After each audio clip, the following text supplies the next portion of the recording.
Queridos, vamos começar com a frase de uma grande filósofa.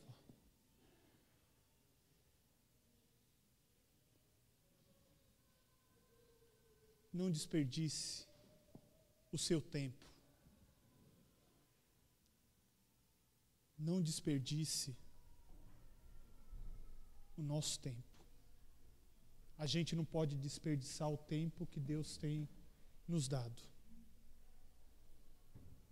Eu ia começar com outra coisa, mas eu vou começar com isso. Deus já está falando no nosso meio através de uma criança. Semana passada, nós falamos sobre o Deus desse século. A pregação desse século, que tem ludibriado crentes e descrentes, numa pregação de autorrealização. E nós, cristãos, eu também tenho perdido meu tempo buscando a minha autorrealização, a minha felicidade a quase todo custo. E aí, hoje vem uma criança, faça a diferença. Faça a diferença no tempo que te resta. Faça a diferença no tempo que te resta. É nesse espírito, nesse pensamento, que a gente quer começar o nosso culto hoje. Começar o nosso culto não, a nossa pregação hoje. Baixe sua cabeça mais uma vez, vamos orar. Deus, nós sabemos que o Senhor já está conosco, já está falando aos nossos corações. Dá-nos graça para compreendermos aquilo que de fato o Senhor quer dizer, Deus. Pai, que o nosso coração, nosso espírito, nossa mente esteja preparada para ouvir aquilo que o Senhor tem a dizer nesta manhã. Misericórdia, Senhor, misericórdia, porque aplicamos muito pouco daquilo que a Tua palavra diz aos nossos corações. Misericórdia, nós te pedimos misericórdia, que o sangue de Cristo possa nos purificar de todo pecado e que nós possamos nos render nesta manhã novamente ao Senhor, ao senhorio de Cristo, buscando fazer a diferença no tempo que nos resta, em nome de Jesus. Amém. Queridos, quando nós nos convertemos, passa aquele período de euforia, aquele período que você quer fazer da igreja a sua morada. Sabe aquele período que você, culto de quarta-feira, estou lá, culto de segunda-feira nos lares, estou lá, culto no sábado das crianças, dos jovens, já sou casado, mas eu quero estar lá, eu quero estar lá. Sabe quando você almeja, como a corça anseia por águas, você almeja estar na presença de Deus a todo momento, só que isso, com o passar do tempo, vai passando, e o nosso coração vai se esfriando, a nossa prática cristã, ela vai se acomodando à nossa agenda. Isso vai acontecendo com cada um de nós. Com pouco tempo você está entusiasmado e depois de algum tempo, pouco tempo também, você já começa a entrar na agenda e as coisas da igreja, as coisas de Deus se adequam à sua agenda, não mais a agenda de Deus se sobrepõe à sua agenda, você começa a se adequar. E aí nós vemos que a igreja,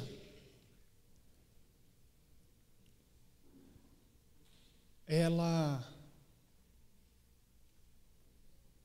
ao invés de se envolver nas coisas do reino, se envolver com as pessoas, ela prefere se fechar no quadrado dela, nos relacionamentos dela. Pode passar mais um. Onde estamos? Nosso século, nosso campo missionário. Onde estamos? Nosso século, nosso campo missionário. Então nós já vimos um pouquinho do nosso século, o que o nosso século tem pregado, e hoje essa pregação é um desafio para cada um de nós, para que a gente possa se envolver com a obra de Deus e não desperdiçar o tempo que Ele nos tem dado. Mais uma. No início, quando a gente se converte, A gente quer buscar todo mundo, todos os nossos amigos, todos eles. É muito bom aquilo que a gente vive, é gostoso estar lá na presença de Deus, a gente anseia como a corça anseia por águas. Logo, aquilo que é bom você quer para o seu amigo, você quer para o seu vizinho, você quer para o seu filho, para o seu marido, você quer de qualquer forma trazê-lo de todo jeito. Só que com o passar do tempo, essa mesma prática ela vai, e você já vai se acomodando aos bancos da igreja, à agenda da igreja, e aí você começa a fazer uma distinção das amizades. Aqueles lá eu já não consegui trazer, logo eles fazem parte da roda dos escarnecedores. Já não consegui trazer, deixa eles lá, e eu aqui, porque eu sou salvo, eu estou no aprisco, no rebanho de Jesus, e eles fazem parte da roda dos escarnecedores. Distância.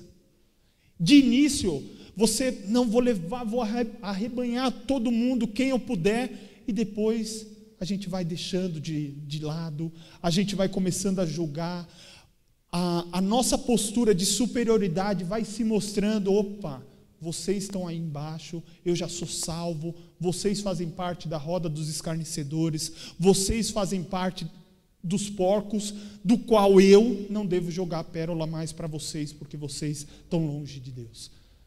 A igreja, com o passar do tempo, e isso brota no coração de muitas pessoas, uma diferenciação, uma distância, um distanciamento dia após dia da roda dos escarnecedores. Eu não posso ter uma amizade sincera lá no meu trabalho, porque eles fazem parte da roda dos escarnecedores. Eu não posso fazer parte de uma amizade sincera com os meus vizinhos, porque eles fazem parte da roda dos escarnecedores, e isso vai brotando no nosso coração, e de antemão, aquilo que era euforia e vontade de arrebanhar todo mundo, vai passando por um nível de superioridade. Você deixa eles lá, eu não quero mais nada com eles.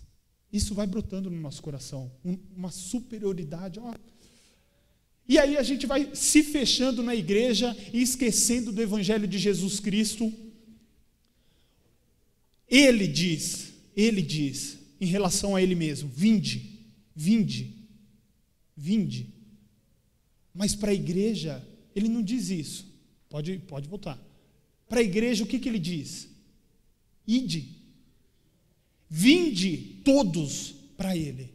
E para a igreja, ei, vocês, ide. O versículo não é nem isso, é indo. Indo a qualquer lugar, aonde você for, indo. Indo comprar pão, indo no mercado, indo na escola, indo na faculdade, indo trabalhar, indo no ônibus, indo de carro. O Evangelho de Jesus para a igreja é para que a gente vá. Só que o Evangelho está tão gostosinho, a igreja está tão legalzinha, que eu prefiro ficar no rebanho do aprisco aqui, e os escarnecedores ficam lá fora do aprisco, lá fora do rebanho. Eles podem estar muito perto da cerca, mas eles estão fora. E a igreja vai se inflando de uma coisa, de um julgamento, como se ela não fizesse parte desse barco, como se ela não fizesse parte do Brasil, como se ela não fizesse parte de São Paulo, e ela julga e coloca os outros como a roda dos escarnecedores, e ela gosta. Vinde a mim, só vinde, porque eu não preciso ir. Venham a mim. Olha, aqui está tão gostosinho, está tão quentinho, é tão bom, temos um café, vinde. E a gente se esquece do Evangelho de Jesus para a igreja, que é o ide.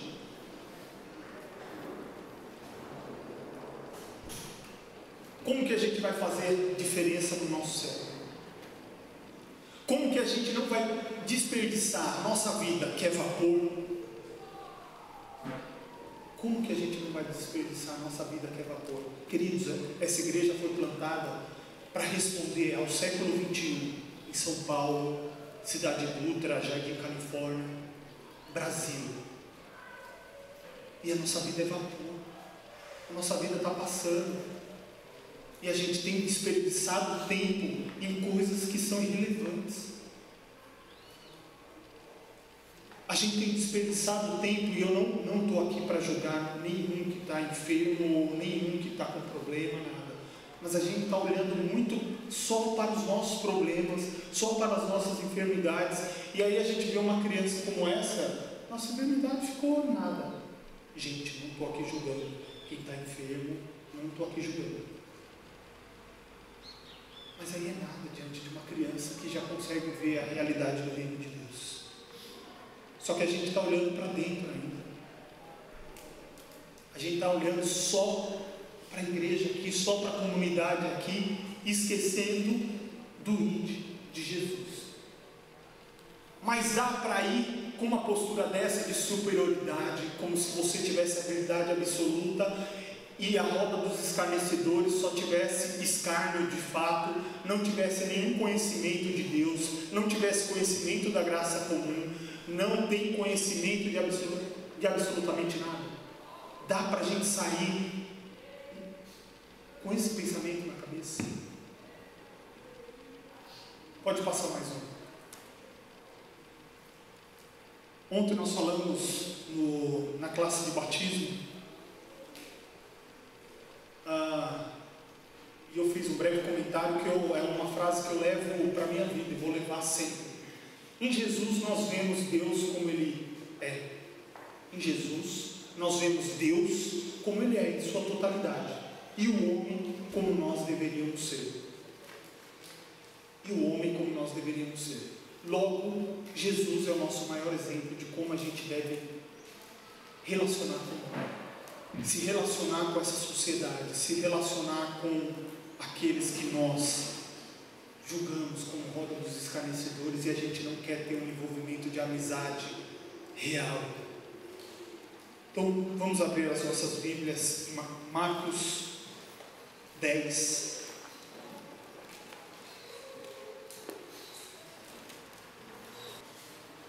Quando Jesus ia saindo, um homem correu em sua direção, pôs de joelhos diante dele e lhe perguntou: bom mestre, o que farei para herdar a vida eterna?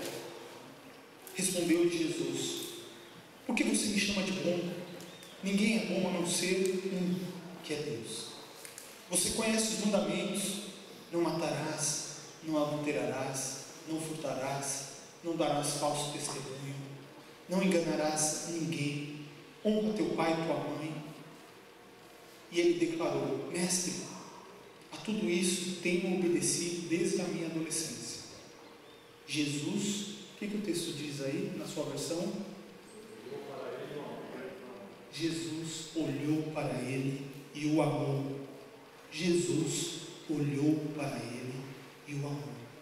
Falta-lhe uma coisa, filho.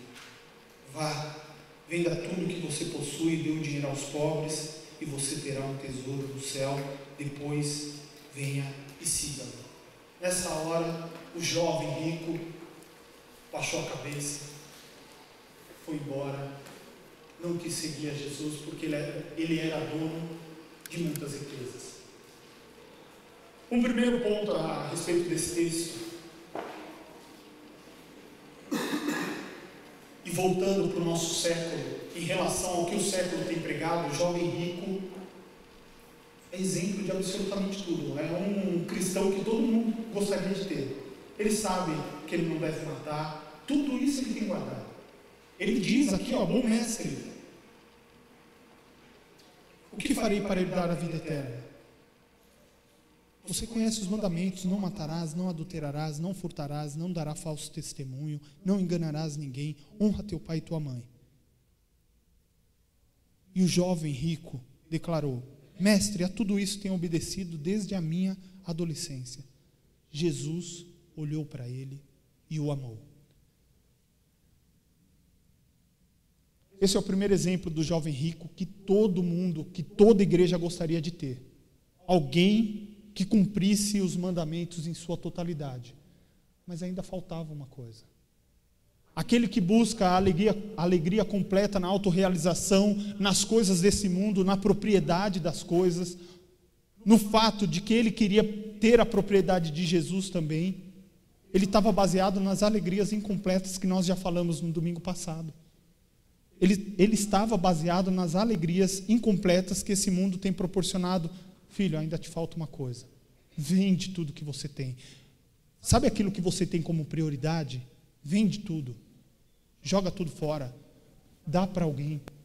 E aquilo era tão acima na questão de tesouro pessoal para o jovem rico que ele não conseguiu dar sequência. Mas mesmo assim, conhecendo o coração dele, conhecendo a realidade dele, o texto diz que Jesus olhou para ele e o amou. Vamos olhar outro texto, que aí já é uma outra realidade, é um povo faminto, um povo cansado, um povo...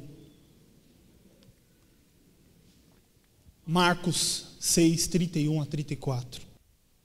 Havia muita gente indo e vindo, a ponto de eles não terem tempo para comer. Eles, Jesus e os discípulos. Jesus lhes disse: venham comigo para um lugar deserto e descansem um pouco. Assim eles se afastaram num barco para um lugar deserto.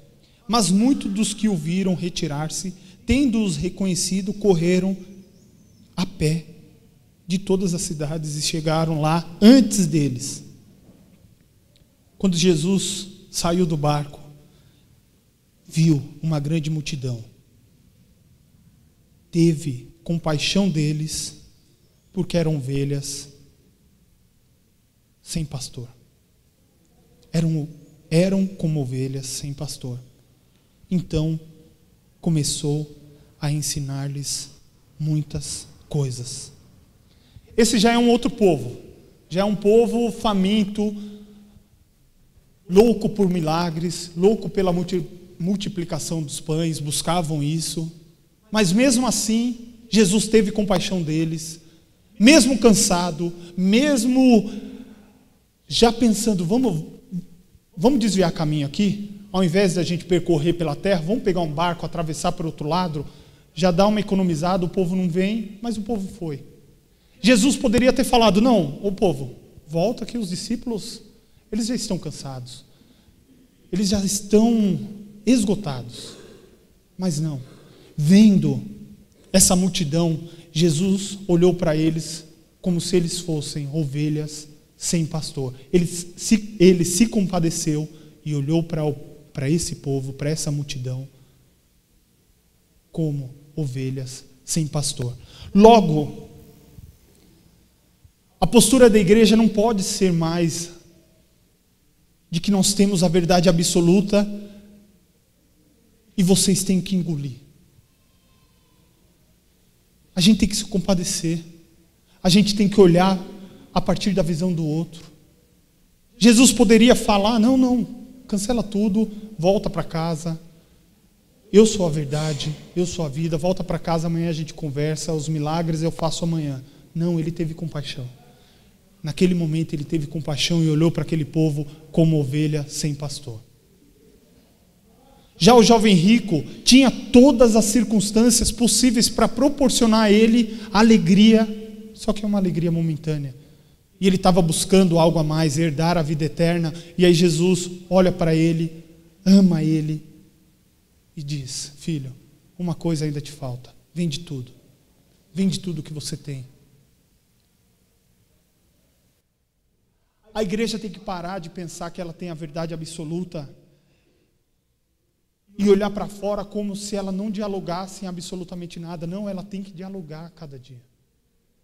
Ela tem que dialogar porque se a gente não dialoga com as pessoas que estão lá fora, a gente não sabe nem o que a gente está respondendo aqui dentro. A gente está pregando loucura aqui dentro. Se a gente não sabe o que o povo está perguntando, se eles querem herdar a vida eterna, se eles querem um milagre, se eles querem a multiplicação dos pães, a gente vai estar falando aqui ao vento. Se a gente não dialogar, se a gente não se envolver, se a gente não tiver trazendo sensibilidade ao corpo de Cristo lá fora, aqui dentro a gente vai estar falando aos ventos, pregando aos ventos. E é nisso que é baseada a pastoral da igreja. De estar lá fora escutando o que as pessoas estão dizendo, dialogando com elas. e anunciando a verdade do reino de Deus. Não fazendo engolir, você tem que engolir. Eu não me compadeço com você, mas a minha obrigação como ovelha de Cristo é pregar para que você receba, e você tem que engolir. Se você não engolir, você é roda dos escarnecedores, ou senão você é um porco, e eu estou jogando pérola aos porcos. Querido, não vai dar para a gente seguir nessa direção. Se a gente não amar, ou se a gente não se compadecer, a gente não vai olhar a partir da perspectiva do outro. A gente vai continuar jogando o evangelho para o ralo. A gente vai sim continuar jogando o evangelho aos porcos, porque a gente não se compadece, a gente não se coloca no lugar do outro. Se a igreja não estiver envolvida na sociedade, se a igreja não tiver relacionamentos sinceros, se a igreja estiver desperdiçando o seu tempo apenas no vinde, a gente, em pouco tempo, a gente vai morrer, como morreu as 7 igrejas do Apocalipse. E lá tem 1% de cristãos. Laodiceia, Sardes, Tiatira, Filadélfia, 1% dos cristãos. Qual? Esmirna. 1% dos cristãos. Se a gente não estiver envolvido no dia a dia das pessoas com uma amizade sincera, respondendo: ei, eu não estou aqui para pregar para que você venha para a minha igreja. Eu estou aqui para falar que existe esperança, que tem um Deus que olha por você, que tem um Deus que está ao seu lado, que tem um Deus que pode te curar, que tem um Deus que pode fazer um milagre na tua vida. Eu não estou aqui para falar de Comunidade Batista Nova Esperança, eu não estou aqui para falar dos batistas, dos presbiterianos, mas eu estou aqui para falar de um Deus que é verdadeiro, que vive e olha por você. Mas se a gente continuar nessa ideia das 7 leis espirituais, você não pode fazer uma pergunta fora do contexto, porque senão eu já fico despreparado. Você tem que engolir as 7 leis espirituais de cabo a rabo, senão você não aceitou a Jesus Cristo. Querido, a gente está jogando pérola aos porcos, ou a gente está desperdiçando o nosso tempo, que é vapor. Enquanto a igreja continuar olhando para fora como roda dos escarnecedores, porcos, e não se compadecer, não dialogar, não trazer sensibilidade, não buscar respostas, a gente vai continuar olhando para o nosso umbigo, para as nossas enfermidades, para os nossos problemas, para os nossos dilemas, e achar que eles são demasiados grandes. Mas diante dos dilemas de outros, são pequenos.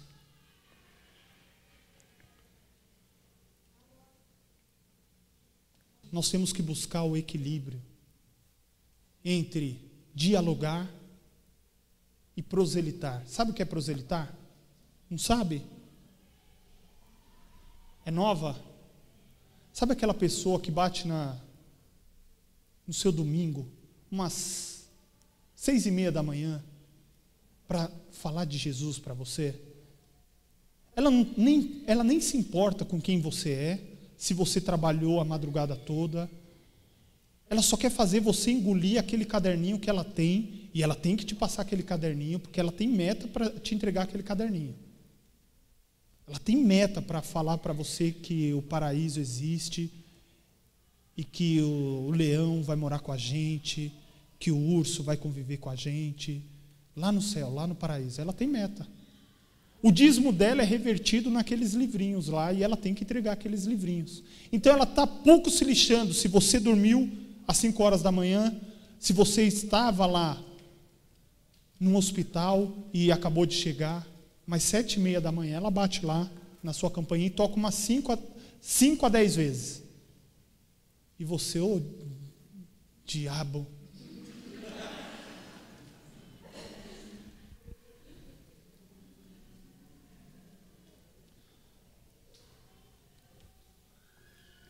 não é desse evangelho que a gente está falando, queridos. A gente tem que falar do evangelho. Então a gente só vai ficar no lado do dialogar e aceitar tudo? Não. Vamos buscar um equilíbrio. Proselitar, o que é? É falar das verdades do evangelho na intenção de exercer a pregação profética, a pregação dos evangelhos. Não, eu vou falar, agora eu vou ter que falar, eu tenho que assumir. Mas é buscar um equilíbrio, pensando na pessoa que está do outro lado recebendo, entendendo um contexto que ela está. Não quero saber, sabe aquela, vamos lá, isso a gente o cristão ele faz isso muito bem. A pessoa está com fome, desempregada, não tem nem o que comer no almoço. Aí ela vem na igreja e, pelo fato de acontecer isso constantemente, a igreja meio que já cicatrizou.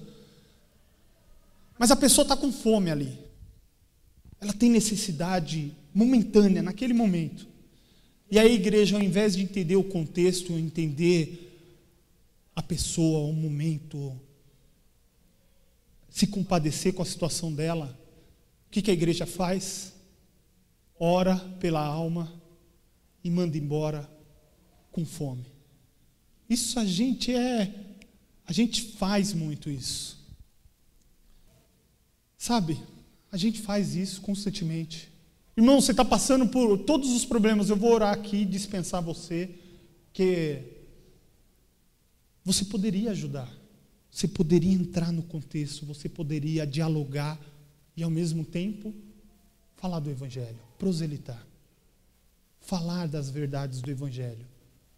Mas não, às vezes a gente fica só no proselitismo, ou às vezes a gente fica só no diálogo, só dialogando, só recebendo e não anuncia. É amigo. Deixa as pessoas se aproximar do aprisco, mas elas ficam fora do aprisco, porque a gente só dialogou, não anunciou as verdades do Evangelho. Então, 3 coisas que nós precisamos, queridos.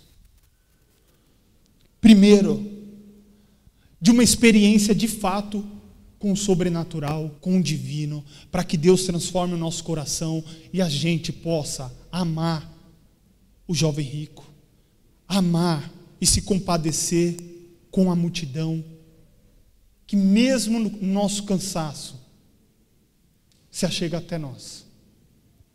Então, enquanto a gente estiver defendendo a religiosidade, a comunidade batista Nova Esperança como estrutura, como dogma, como liturgia, como doutrina, nós estaremos jogando pérola aos porcos. Mas nós precisamos de um encontro com Deus de fato, para que a gente possa chorar com uma criança dessa, para que a gente possa olhar para um mendigo e se compadecer, porque ele é alvo do amor de Deus também, para que a gente possa olhar para os outros que precisam desse amor e se compadecer. Enquanto a gente estiver defendendo a religião, a igreja, essa construção aqui como igreja, enquanto a gente tiver, a gente não vai tocar as pessoas. Então a gente precisa de um encontro com Deus, de um encontro com o divino, para que a gente possa se compadecer e possa amar aqueles que estão lá fora, enxergando aqueles que estão lá fora como parte da nossa família, como nós mesmos, há pouco tempo atrás. Segundo ponto, dialogar, buscar o meio termo.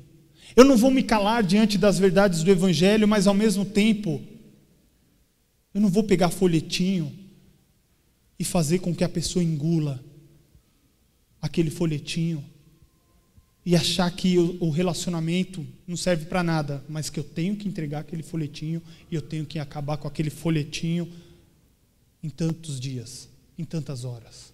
Nossa, eu já fiz isso, que bobeira. Joguei folhetim, dinheiro fora.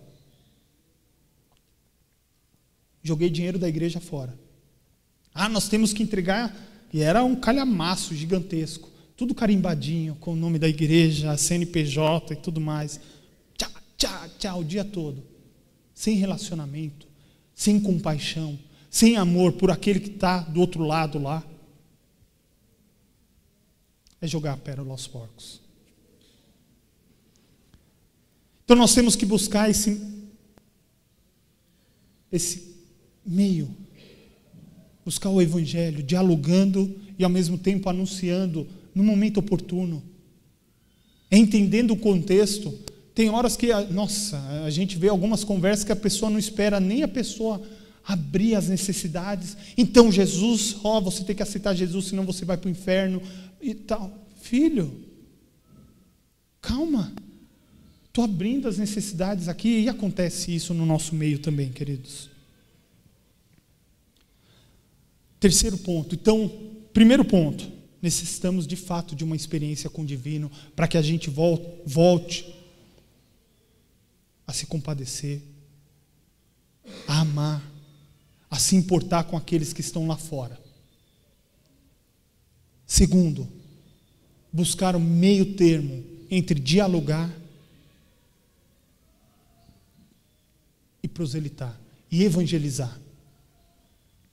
Terceiro, precisamos ser uma igreja diaconal, uma igreja pastoral, uma igreja que está em diálogo com o vizinho, que está em diálogo com o amigo na escola, na faculdade, que dialoga e que busca em Deus e que busca nas Escrituras a resposta para os questionamentos dessa pessoa.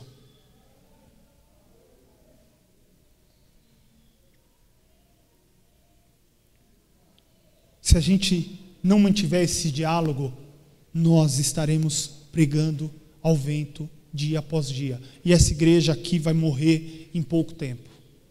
Em pouco tempo.